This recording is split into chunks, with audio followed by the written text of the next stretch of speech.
Hi there guys, again it's Kenji here and welcome to Life of Clay.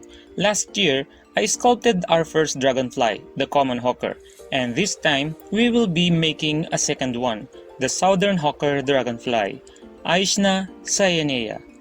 This is going to be exciting because I made some improvement with this one. But before we begin, please don't forget to subscribe and turn on that notification bell icon so you will be notified whenever a new video is up. Alright then, come bring the clay on and let's get started.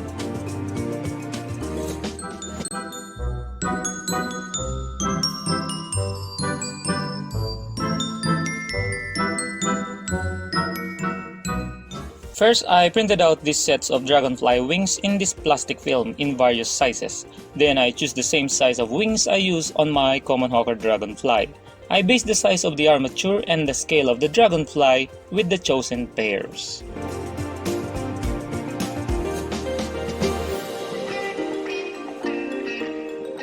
I use 1mm stainless steel wire for the armature, bend the tip and the thorax section, apply 2 parts epoxy and wrap with aluminum foil.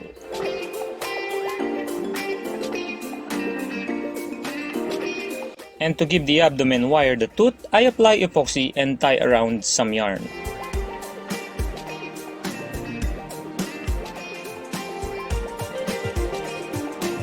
And let's begin sculpting the abdomen. Roll a noodle of clay, then flatten it. Wrap it on the abdomen wire and close the seam.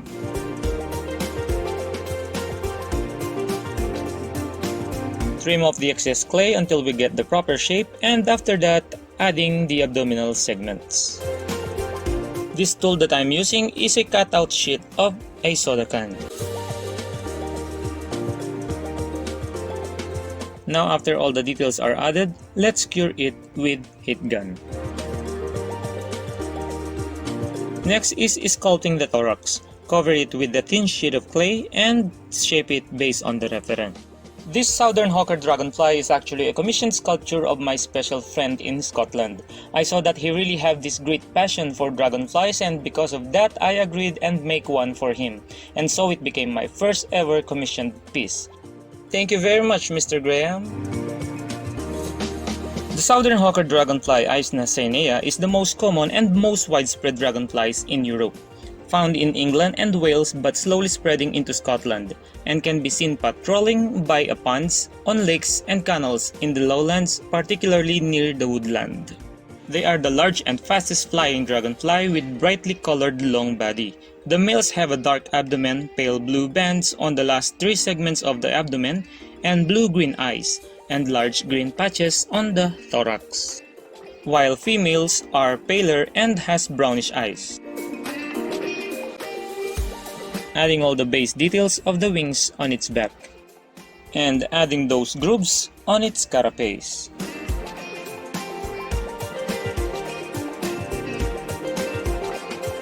Poke its ventral part for the legs and make deep narrow cuts on its 4 wing joints.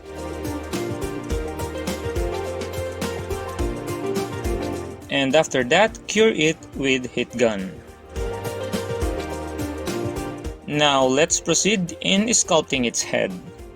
Cover it with a thin sheet of clay and shape it, adding all its details from the mandibles to its eyes.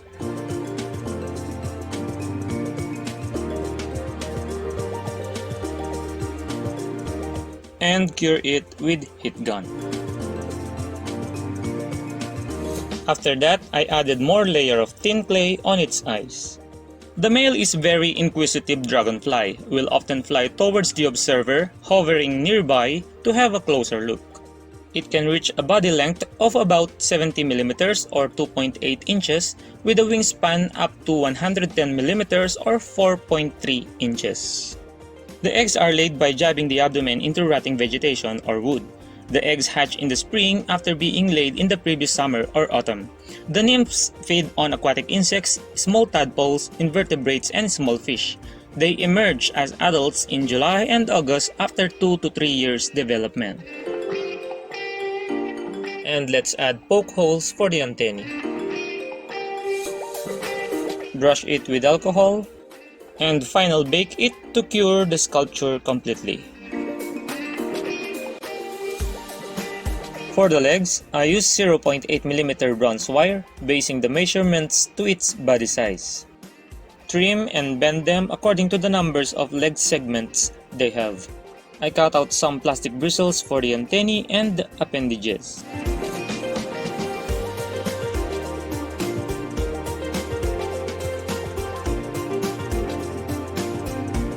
And then drill all the poke holes.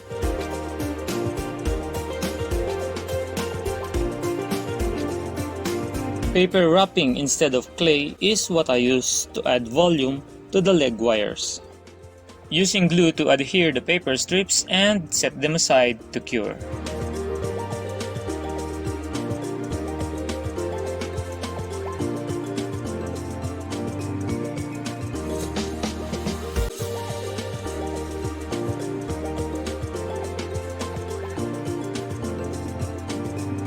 I apply resin on them and cure using UV light.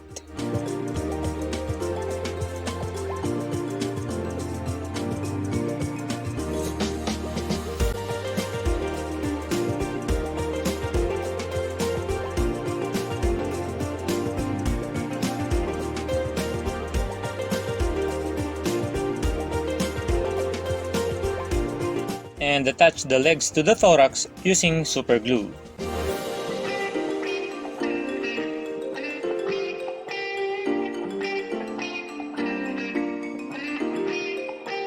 And using trimmed black plastic bristles, I add those tiny hairs on its legs.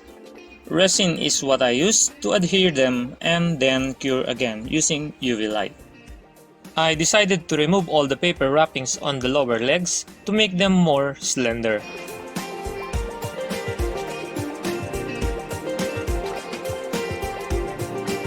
And let's start making the base. Using a handful of aluminum foil as filler, flatten it and make it dense. Cover it with a thin sheet of air-dry clay and add texture using crumpled aluminum foil. Adding more texture using my loop wire carving tool. Poke the base for the twig and grasses and then set it aside to cure. And now for the twig, I use 3 different lengths of a 1mm stainless steel wires. Bind them together using 2 parts epoxy and yarn.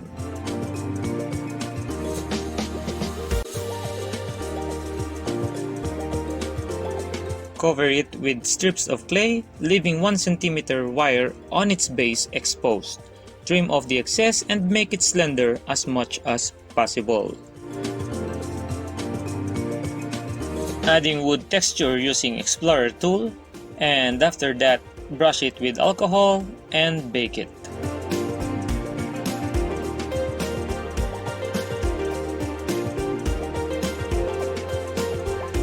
Let us now paint the base and the twig. For the base color, I combine burnt umber and black.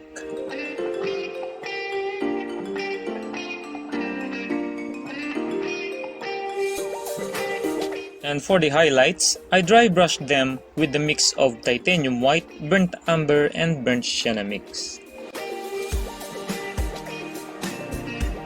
Adding wash of sap green and some brown on the base.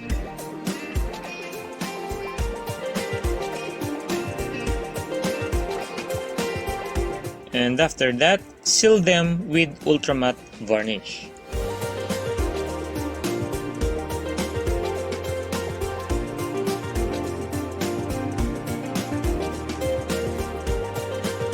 I wrap the base of the twig with plastic film to avoid sticking it to the resin and keep the hole tightly plugged.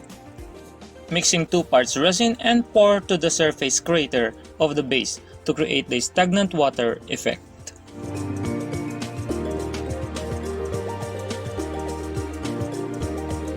Adding some grasses around it and dried moss in the resin to imitate water plants, and then set it aside to cure.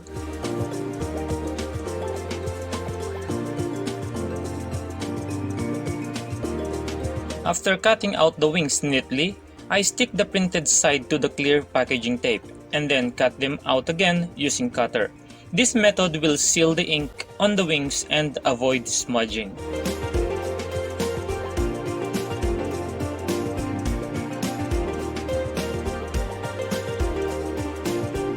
Bend the excess plastic flops on the base of the wings and apply matte varnish to reduce the glossiness of the plastic wings.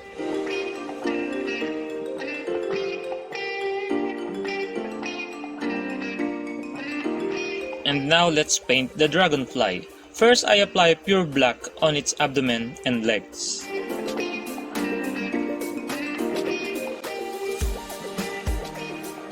And then painting the thorax and head with yellow-green mix of paints, applying several coatings of it.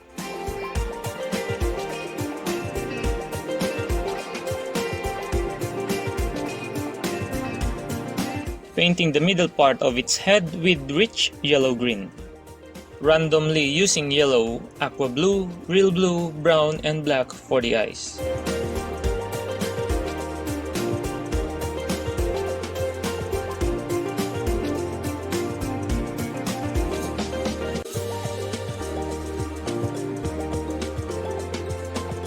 And then painting the thorax with rich yellow-green.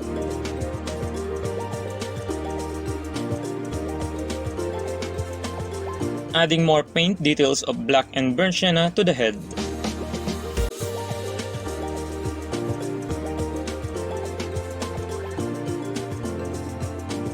Adding paint details of black, burnt sienna, titanium white, and aqua blue to the thorax.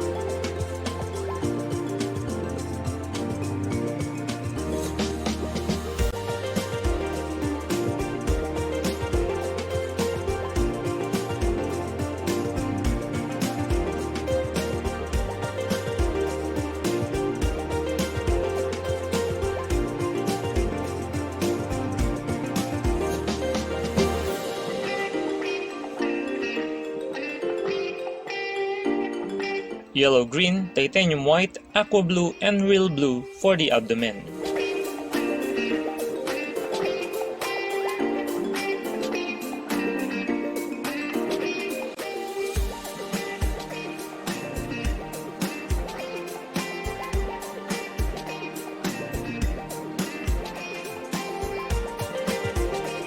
And now let's seal it with semi-matte varnish.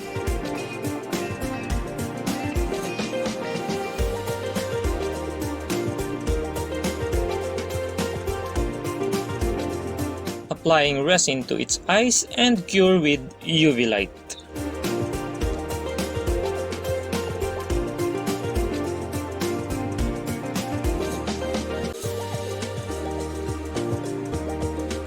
And lastly, attaching the wings using super glue.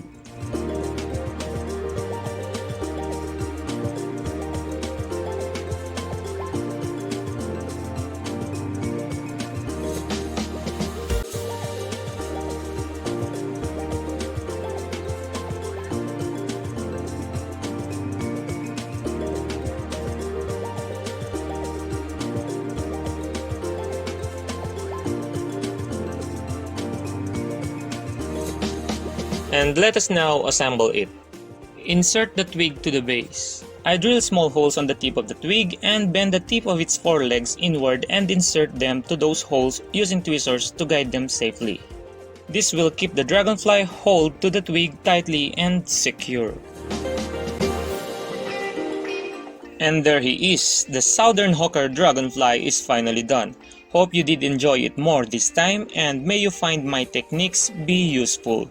If you enjoy my sculpting tutorial guys, please consider subscribing and turn on that notification bell icon so you can watch more of my future videos. Thank you again for all your support and may you have a great day everyone.